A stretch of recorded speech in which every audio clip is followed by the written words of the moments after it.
All right. So this is from the LAO, the Legislative Analyst Office. Um, this is basically the nonpartisan group that looks at the budget and gives you an idea of what's happening. This is the 2023-2024 budget, California's fiscal outlook. Let me see. I'm just going to scroll down. So the biggest issue right now is that the economic conditions are weighing on revenues, which is what a lot of people are saying. So a lot of people are saying, well, why? How did we go from a surplus to a huge deficit? Probably it's most likely due to the fact that one, a lot of California's revenues does revolve around how well the economy is doing. It also revolves around how well the stock market is doing. Pre-COVID, there was probably a good amount of people still paying in. There's a good amount of personal income tax revenue. So we probably ended up with a budget or a budget surplus. I believe that COVID had a little bit to do with that budget surplus. A lot of states all of a sudden had these huge surpluses. We're not going to get into that, but I suspect that's maybe why we had such big surpluses. And then all of a sudden it turns around. Now we have $34.5 billion deficit projected. So economic conditions really do weigh on California's revenues. And it says here, facing rising inflation, the Federal Reserve, tasked with maintaining stable price growth, repeatedly has enacted large interest rate increase throughout 2022 with the aim of cooling the economy and in turn slowing inflation. Higher interest rates dampen economic activity by increasing borrowing costs for more home buyers, consumers, and businesses, as well as depressing the value of riskier assets like stocks. Let's see. Inflation pressures remain.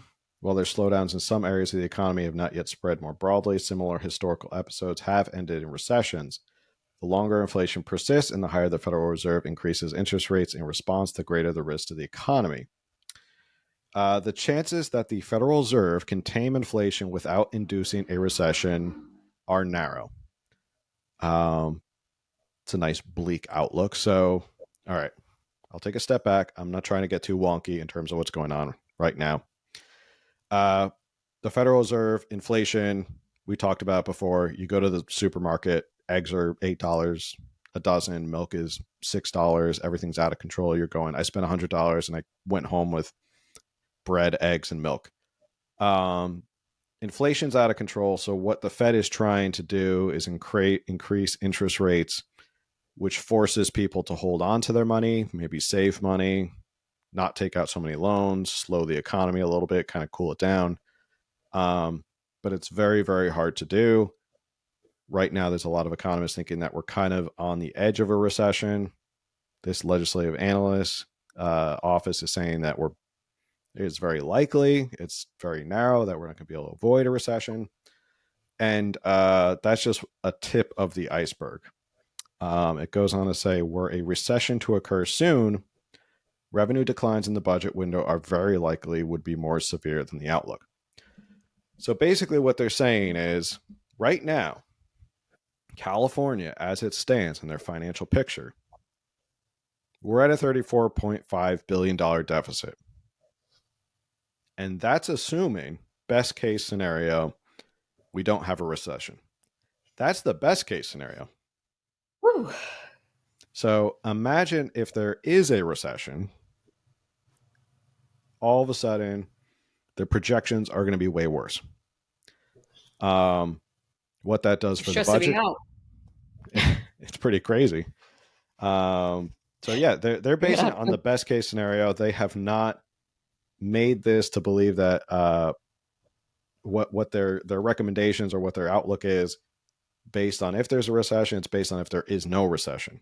And right now, because of the Fed and the interest rates and their belief that it's very hard to kind of tame inflation through interest rates, it's very unlikely that we won't avoid a recession. Right. So, in case that there is a recession, that deficit could double, could be more, we could be talking about $50 billion deficit, $60 billion deficit. In a state that already spends a crap ton of money, 60, $70 billion deficit. Why is that important? because you can't, as a state, run a deficit and you can't have a Mhm. lot of debt. This isn't like the US federal government where you can run an enormous federal deficit and you can take on a whole bunch of debt and trillions of dollars in debt. States can't do that. And in fact, the state constitution requires the legislature to pass a balanced budget.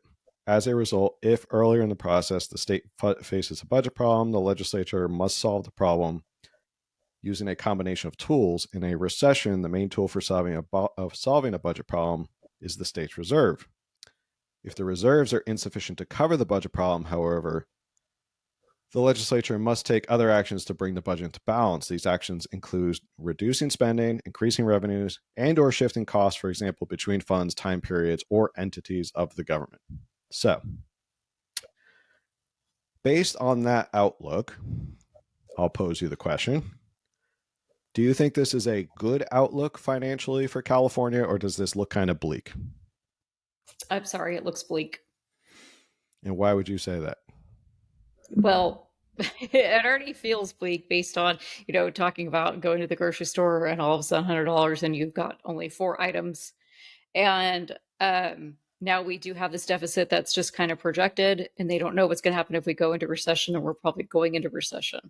My husband was actually telling me about a story he heard just today. He was telling me about Costco, the CEO of Costco, based on patterns, believes we're going into recession because when we have previously gone into a recession, like the buying patterns of what people do and what they're buying and what they're not buying, and it's we're in that pattern again of what exactly what happens right before a recession of when they're not buying like the big ticket items and they're just buying the basics. And so he believes we're going into a recession based on that. And I know that's it's not a guarantee, but I feel like we've been in talks of this for a while.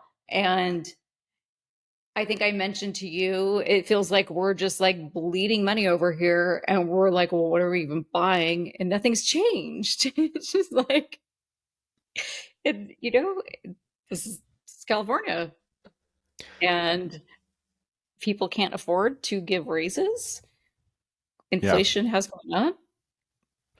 it's and this is one of the problems when you spend so much and you're kind of teetering on the edge and you're already flirting. Well, you already have a $34.5 billion deficit. And again, that's best case scenario. You're crossing your fingers and your toes and watching CNBC every day, going, "Dear God, I hope we don't have a recession because if so, it's going to be a catastrophe for California." Because we've gotten to a point in California where so many people have their hands out, and we're going to talk a little bit about it. The different competing groups, they all want money. They all don't want their budgets cut. They don't want to see any reduction in spending on their part. For example, like one of our favorites, the state senator, Scott Wiener, his whole thing was that the Bay Area public transit is basically teetering on the edge of collapse. So obviously, it's the state's job to bail them out. So what happens if there's a recession and all of a sudden the state can't afford to prop up the public transit anymore? Does public transit go under? Does that stop working? Jobs stop happening? People can't get to work now. Like it does become like this cascading effect in California where what happens? Who's on the chopping block when recession does happen here? Which it does seem like it's more likely than not. Even this LAO report is saying that looks like it's more likely than not.